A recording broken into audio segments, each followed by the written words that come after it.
രണ്ടാം ലോക മഹായുദ്ധത്തിന് ശേഷം ഏറ്റവും വിനാശകരമായ യുദ്ധത്തിനാണിപ്പോൾ യൂറോപ്പ് സാക്ഷ്യം വഹിക്കുന്നത്. റഷ്യ യുക്രൈൻ യുദ്ധം 1000 ദിവസങ്ങൾ പിന്നിട്ടിട്ടും യാതൊരു പരിഹാരവുമില്ലാതെ മുന്നോട്ടു പോവുകയാണ്. ഇരുഭാഗത്തും നിരവധി മനുഷ്യർ മരിച്ചു വീണു. സാമ്പത്തിക വെല്ലുവിളികൾ ഇരു രാജ്യങ്ങളെയും പ്രതിസന്ധിയിലാക്കി. യുദ്ധം അവസാനിപ്പിക്കുന്നതിന് പകരം കൂടുതൽ ആയുധങ്ങൾ നൽകി ലോകരാജ്യങ്ങൾ കൈയയച്ച് സഹായിക്കുകയാണ്. പശ്ചിമേഷ്യയിലേക്ക് വന്നാൽ ഗാസയും വെസ്റ്റ് ബാങ്കുമൊക്കെ ഏകദേശം നിരപ്പാക്കിയ ഇസ്രായേൽ ഇപ്പോൾ എരുതിയിൽ എണ്ണയൊഴിക്കുന്ന സമീപനം സ്വീകരിക്കുകയാണ്. റഷ്യ യുക്രൈൻ യുദ്ധം നിർത്താൻ പുതിയ അമേരിക്കൻ പ്രസിഡന്റ് ഡൊണാൾഡ് ട്രംപ് രംഗത്തിറങ്ങുകയും റഷ്യൻ പ്രസിഡന്റ് വ്ളാഡിമിർ പുടിൻ അത് സ്വാഗതം ചെയ്യുകയും ചെയ്തതോടെ ഏതാണ്ടൊരു ശുഭ പ്രതീക്ഷയുണ്ടായിരുന്നു. അവിടേക്കാണിപ്പോൾ ഇസ്രായേലിൻ്റെ കടന്നുവരവ്. ഗാസ യുദ്ധത്തിൽ അമേരിക്ക നൽകിയ ആയുധങ്ങൾ ഉൾപ്പെടെ ഇസ്രായേൽ യുക്രൈന് നൽകാനൊരുങ്ങുന്നതായാണ് വാർത്തകൾ. അമേരിക്കയുടെ പാട്രിയാക് മിസൈലുകൾ അടക്കമാണ് ഇസ്രായേൽ കൈമാറുന്നത്. ആൻറ്റി മിസൈൽ സംവിധാനമായ പാട്രിയാക്കിനെ കൂടാതെ സുഖോയ് M-35 യുദ്ധവിമാനങ്ങളടക്കം കൈമാറുമെന്നും പറയുന്നു. നേരിട്ട് ഇവ എത്തിക്കാൻ സാധിക്കാത്തതിനാൽ പോളണ്ട് വഴിയായിരിക്കും ആയുധ കൈമാറ്റം ഉണ്ടാവുക. ഇസ്രായേലിൻ്റെ പെട്ടെന്നുള്ള പ്രകോപനമല്ല ഇതെന്നാണ് വിവരം. നാളുകളായി അവർ കാത്തുസൂക്ഷിച്ച റഷ്യയോടുള്ള പക യുക്രൈനെ ഉപയോഗിച്ച് തീർക്കുകയാണെന്നും പറയുന്നുണ്ട്. കാരണം ഒരു ഘട്ടത്തിൽ ഇസ്രായേൽ ഇറാൻ നേരിട്ടുള്ള യുദ്ധമുണ്ടാകുന്ന സാഹചര്യത്തിൽ ഇറാന്റെ ആയുധപ്പുര നിറച്ചത് റഷ്യയായിരുന്നു. മാത്രമല്ല സൈനികരും വിമാനങ്ങളും കപ്പലുകളും ഉൾപ്പെടെ ഇറാന്റെ സുരക്ഷയ്ക്കായി അണിനിരക്കുകയും ചെയ്തു. ഇതിൽ ഭയന്ന ഇസ്രായേൽ ആകട്ടെ 1-2 വട്ട പരിശ്രമങ്ങൾക്കൊടുവിൽ ഇറാനുമായി നേരിട്ടുള്ള യുദ്ധത്തിൽ നിന്ന് പിന്മാറുകയും ചെയ്തു. ഈ പിന്മാറ്റം ഇസ്രായേലിന് പാശ്ചാത്യ ലോകത്തുണ്ടാക്കിയ നാണക്കേട് ചില്ലറയൊന്നുമല്ല. പിന്നാലെയാണ് കഴിഞ്ഞ ആഴ്ചയിൽ റഷ്യ പുതിയ ആയുധപ്പുരകളും ആണവ നിലയങ്ങളും ഇറാനിൽ സ്ഥാപിക്കാൻ പോവുകയാണെന്നുള്ള വാർത്തകൾ വന്നത്. അങ്ങനെ സംഭവിച്ചാൽ അത് ഏറ്റവും കൂടുതൽ ബാധിക്കുക ഇസ്രായേലിനെ ആയിരിക്കുമെന്നത് അവർക്ക് നന്നായി അറിയാം. ഇതൊക്കെ മുന്നിൽ കണ്ടാണ് ഇപ്പോൾ അമേരിക്ക നൽകിയ അത്യാധുനിക ആയുധങ്ങളടക്കം ഇസ്രായേൽ യുക്രൈന് കൈമാറുന്നത്. യുക്രൈന് ആയുധങ്ങൾ നൽകി സഹായിക്കണമെന്ന പ്രസ്താവന കഴിഞ്ഞ ദിവസം നാറ്റോയുടെ ഭാഗത്തു നിന്നും പുറത്തു വന്നിരുന്നു. ഇതിനോട് രൂക്ഷമായ ഭാഷയിലായിരുന്നു പുടിൻ്റെ പ്രതികരണവും. ഇതോടെ ഒരു കാര്യം ഉറപ്പായിട്ടുണ്ട്. എത്ര ട്രംപുമാർ വിചാരിച്ചാലും റഷ്യ യുക്രൈൻ യുദ്ധം അടുത്ത കാലത്തെങ്ങും തീരാൻ പോകുന്നില്ല എന്നത്.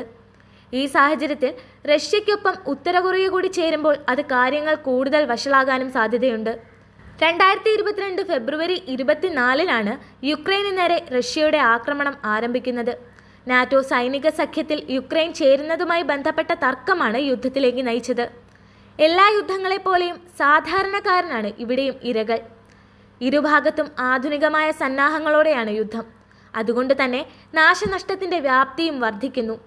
കൊല്ലപ്പെട്ടവരിൽ അധികവും സൈനികരാണ്. എത്ര സൈനികർ കൊല്ലപ്പെട്ടെന്ന യഥാർത്ഥ കണക്ക് ഇരു രാജ്യങ്ങളും പുറത്തുവിട്ടിട്ടില്ല.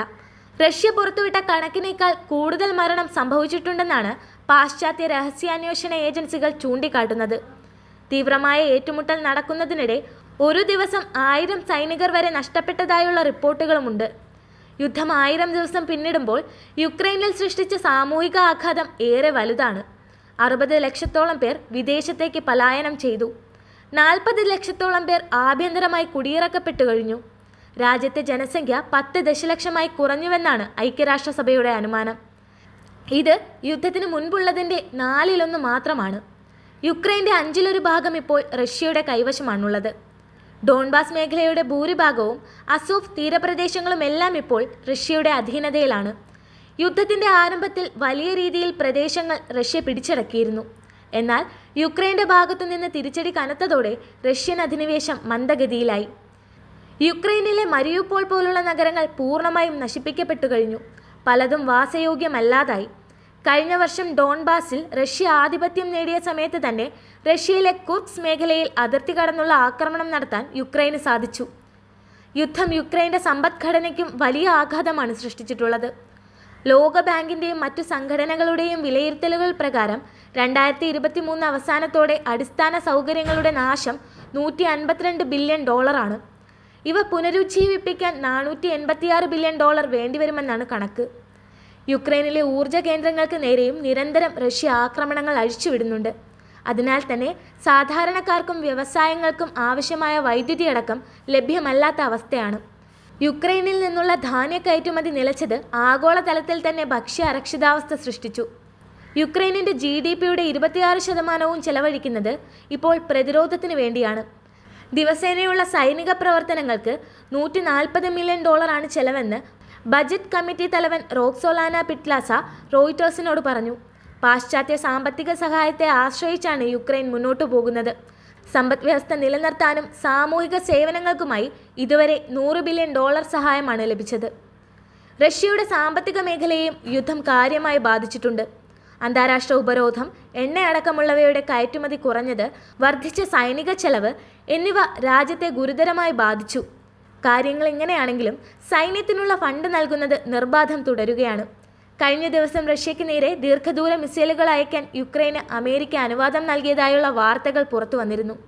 ഇതിന് പിന്നാലെ ഉത്തര കൊറിയ 70 മിസൈൽ ലോഞ്ചറുകൾ അടക്കം റഷ്യയ്ക്ക് നൽകിയതായുള്ള റിപ്പോർട്ടുകളുമുണ്ട്. ശാശ്വത പരിഹാരം കാണുന്നതിനപ്പുറം വൈര്യം മൂർച്ഛിപ്പിക്കുകയാണ് ലോകരാജ്യങ്ങൾ. അതിനാൽ തന്നെ യുദ്ധം ഇനിയും അനന്തമായി നീളുമെന്ന കാര്യവും ഉറപ്പായിരിക്കുകയാണ്.